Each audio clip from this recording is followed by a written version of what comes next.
হাফেজ আনিসুর রহমান সোহাগ মোদামি বর্ষা মাদ্রাসা এবং রায়পুর এলাকার সম্মানিত বড় হুজুর হিসেবে যিনি পরিচিত অত্র এলাকায় হযরত আনিসুর রহমান সোহাগ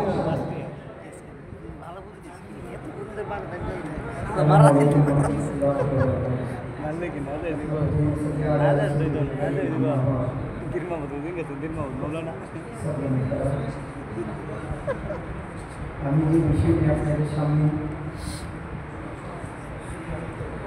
জামিয়া ইসলামিয়া দারুল উলুম মাদ্রাসার মসজিদে যারা আপনাদের সামনে কথা বলার সুযোগ দান করেছেন এর জন্য আমি সকলের আলহামদুলিল্লাহ কল্পনা করে এখন দেখলাম আপনার সোহাগপুর মাদ্রাসা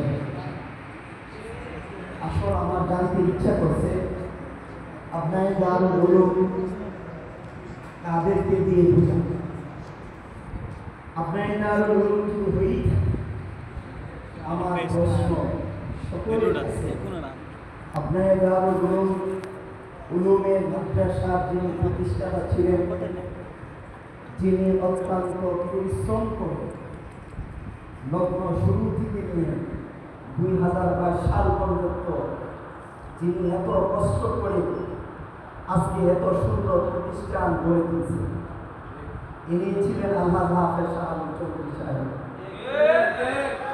আমার প্রশ্ন হচ্ছে এটি, আমি যখন আমার এখনো মনে পড়ে 1971 সালে যখন আমি সোহাগপুর মাদ্রাসায় ভর্তি হইতে আসছিলাম, আমি ভর্তি হওয়ার পরে ওই সময় আমি দেখেছি আরেকজন উস্তাদ যিনি আছেন এখন এই মাদ্রাসার হাফেজ মাসুম সাহেব চৌধুরী, ওই সময় হুজুরকে আইসা দেখছি হুজুর মাদ্রাসায় পড়তেছে আর ওই সময় আমি মাদ্রাসায় ভর্তি হয়েছি। কিছুদিন পরে দেখি হুজুরে আমাদের এই মাদ্রাসা শিক্ষক হয়েছে। আমি জানি আপনার দারুল উলুম সোহাগপুর মাদ্রাসা এত স্মৃতিগুলি আমার আজও মনে পড়ে, যেগুলি কারোর সামনে ভাষা নেই আমার বলা।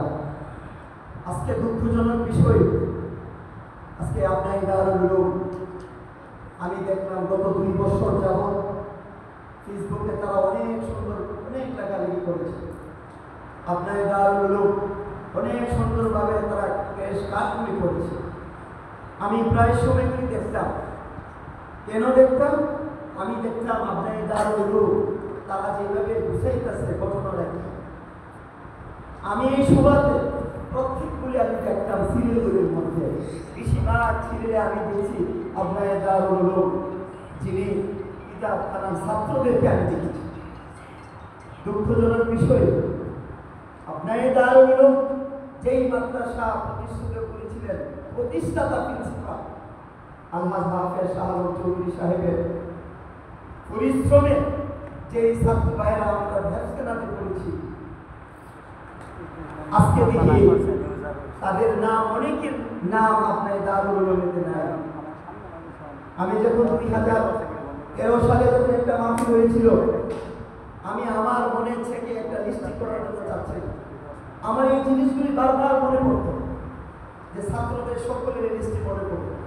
আমার একটা অভ্যাসই ছিল, অনুষ্ঠান যখন হইতো ছাত্ররা প্রায় সময় আমাকে বলতো এ সোহাগ ভাই এসে নাম্বার নিব নাম্বার নিব। প্রায় সময় ছাত্র আমাদেরকে বলতো নাম্বার নিব। আমার এই জন্য বলার উদ্দেশ্য হচ্ছে আপনার দারুল উলুম, আপনার দারুল উলুম করার উদ্দেশ্য হয়েছে A to Z। 1983 সাল থেকে নিয়ে বা 86 সাল থেকে নিয়ে যদি আপনার দারুল উলুম 2025 সালে যদি হয়, আমার প্রশ্ন ওইখানের মধ্যে 200-320 জন ছাত্র তালিকা ছিল আমার কাছে, আমাকে কেউ বলেনি। এজন্য আমি বলতে চাই, আমার যখন আপনার দারুল উলুমের ছাত্ররা, আমি কালকে রাত্রে আমি প্রশ্ন করেছি আমার গ্রামে যারা আছে এখানে আছে, আমি বললাম আপনার দারুল উলুম যে এত সুন্দর করে তোমরা করতেছো, ওই দাওয়াত আমি তো পাই না, আমাকে তোমরা কি বলছো? আমাকে সে উত্তর দেওয়া বলবো না ভাই আপনাদের আপনার দারুণ মতো এমন একটা স্মৃতি স্মরণ করার আমাদের দরকার। ভুল করে তো কোনো একটা ঠিক করে কোনো কিছু করা যাবে না। আপনার দারুণ এমন একটা জিনিস হইতে হবে। আমি অল্প সময়ের মধ্যে বিশেষ করে দেব আমি আসছি আপনাদের কাছে পরামর্শ বলার জন্য, আর এইগুলি জিনিস করার জন্য আমি বলতেছি আপনাদের কাছে। আপনাদেরকে মোবারকবাদ এবং ধন্যবাদ জানাই এই জন্য আপনারা অত্যন্ত পরিশ্রম করে আপনারা করে আসছেন। কিরা জানাচ্ছি আপনার দারুণ এই মাদ্রাসার লগ্ন শুরু থেকে নিয়ে আজ পর্যন্ত যারা মাদ্রাসার ছিলেন, আমাদের স্বপ্ন ছিল আপনার দারুলের যত শিক্ষকগণ ছিলেন শুরু থেকে নিয়ে নুরানি হেফজনা কিতাব বিভাগ যত ছাত্রগুলি আর শিক্ষকগুলি আছে সকলকে আমরা ইনভাইট করব। সকল উস্তাদগণ আমাদের মাঝে আসবে, ওনারা আইসা আমাদের সাথে কর্মসূচি কথা বলবে। এখানের মধ্যে আমাদের দুইজন শিক্ষক ছিলেন, ওনারাও দুনিয়া থেকে চলে গেছেন। নুরানি পড়াইতেন, বক্তব্য পড়াইতেন দুইজন হুজুর।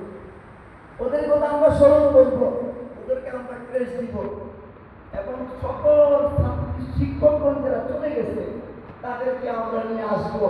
আপনার দারুলের মধ্যে সকল ছাত্র ভাইরা থাকবে। আমাদের ইচ্ছা হচ্ছে আপনি দারুল উলুম যদি করেই লাগে, আমার প্রশ্ন সকলের কাছে এমন ভাবে আপনার দারুল উলুম করেন যেন আমরা সকল ছাত্র ভাইরা সুন্দরভাবে সকলে অ্যাটেন্ড করে, সকল উস্তাদদের কথা স্মরণ করে, সকল ছাত্র ভাইদের কথা স্মরণ করে এমনভাবে আপনার দারুল উলুম করতে হবে যে এই সময়টা থাকবে আমাদের পরীক্ষার সিজনের সময়। 1 বছর সময় লাগবে, কারণ বললে তো আপনার দারুল উলুম করা যাবে না। কেন করা যাবে না? আপনার দারুল উলুম করতে চাইলে বহুদিনের স্বপ্ন 40, 45, 50 বছরের একটা সাধনা একটা জিনিস আছে। আমাদের কি জিনিস আছে? আমরা যখন আপনার দারুল উলুম করবো আমরা একটা স্মরণিকা বানাবো সেখানে। আপনার দারুল উলুম যখন আমরা করবো আমরা সুন্দর করে একটা বানাবো, ডায়েরি বানাবো। আমাদের সকল ফার্স্ট থেকে নিয়ে শেষ পর্যন্ত আমাদের সকল ছাত্রদের নাম থাকবে আপনার দারুল উলুম। এবং আপনার দারুল উলুম এইরকম থাকবে ফুজারা সম্মেলনের মতো, কারণ আমরা ওই দিন আসবো সকলে সুন্দরভাবে আমরা এই অনুষ্ঠানগুলি করব, আমরা রিফ্লেক্ট করব, আমরা মানুষকে দাওয়াত দিব, আমরা একটা ফান করব, সকল কিছু করে আমরা সুন্দর করে আপনার দারুল উলুম আমরা এটা করব। আশ্চর্যের বিষয়, আমরা কেউ জানি না এই যে 17 তারিখ এই দিনগুলি দিয়ে দিচ্ছে আপনার দারুল উলুম ফুজারা সম্মেলন। আমি উদাত্ত আহ্বান জানাই সকলকে, আপনার দারুল উলুম যদি করতে হয়, আপনার দারুল উলুম যদি করতেই হয় সকলকে নিয়ে আপনার দারুল উলুম করতে হবে।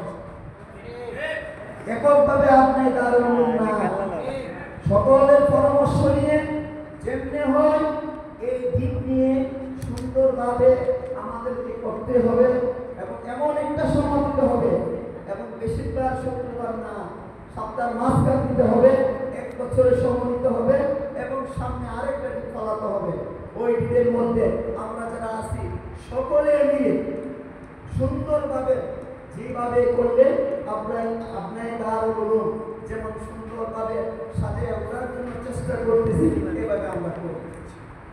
আমি এর জন্য উদাত্ত আহ্বান জানাই সকলের কাছে, আপনারা আপনার দারুল উলুমের সন্তান। আমার মনে পড়ে সবচেয়ে স্মৃতি আমার কাছে আছে, কারণ আমি যখন মাদ্রাসায় আসতে আসতে যারা কথা বলতেছে সকলে শিশু ভাই ছিলেন না। আমি ছিলাম আপনার দারুল উলুমের একজন ভাই, সোহাগ ভাই, সবাই আমাকে বলতেন। কিন্তু আফসোসের বিষয় আজকে কোথায় আপনার দারুল উলুম? আমার দুঃখজনক বিষয়, আমি তো জিলানি ভাইকে একটা ফোন দিয়েছিলাম, জিলানি ভাই আমাকে বললো না আমি কেউ কাছ থেকে শুনি না, তোর কাছ থেকে সর্বপ্রথম আমি শুনি। এই জন্য বললাম আপনার দারুল উলুম যদি করতে হয় আপনারা লম্বা সময় এসে সুন্দর করে এত সুন্দরভাবে ভালোভাবে সকলে একমত হয়ে একসাথে এমন কিছু স্মৃতি আমরা রাখতে চাই যেটা হ্যাঁ মতের কথা বলা যায় না, আসলে বলা যায় না, কে চলে যায় কি বলতে পারে না। আমরা করবো আপনার দারুল উলুম, আমাদের স্মৃতি থাকবে না। আমরা করবো আপনার দারুল উলুম, আমাদের শরীরে থাকবে না। আমরা কোনো একটা আপনার দারুল উলুম, আমাদের ছাত্র ভাইরা অনেকেই মারা গেছে। এজন্য আমি হুদার আহ্বান করে বলি সকলকে, যিনি আমাদের এই প্রতিষ্ঠানের লগ্ন শুরু থেকে নিয়ে যেই জায়গাটার মধ্যে আমি দাঁড়িয়ে কথা বলতেছি, এটি আপনার দারুল উলুমের মাদ্রাসা, যিনি আমার উস্তাদ আল্লাহ হাফেজ শাহুল চৌধুরী সাহেব হুজুর, এখানে এই জায়গাটা হুজুর অনেক পরিশ্রম করে কিনে আনেছে। আমাকে একটু বলছো হুজুরের অনেকগুলো জিনিস আমি জানি এই মাদ্রাসার স্মৃতিগুলো।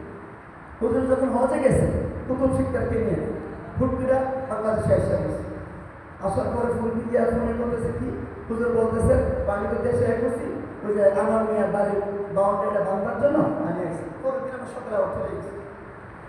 এই জন্য আমি বলি সকল হুজুরদেরকে পরামর্শ নিই, আপনার এই দারুল উলুমদেরকে সুন্দর হয়, ভবিষ্যতের জন্য ভালো হবে, এই ব্যর্থ রাখি আমি আমার বক্তব্য শেষ করলাম। আসসালামু আলাইকুম ওয়া রাহমাতুল্লাহি ওয়া বারাকাতুহু।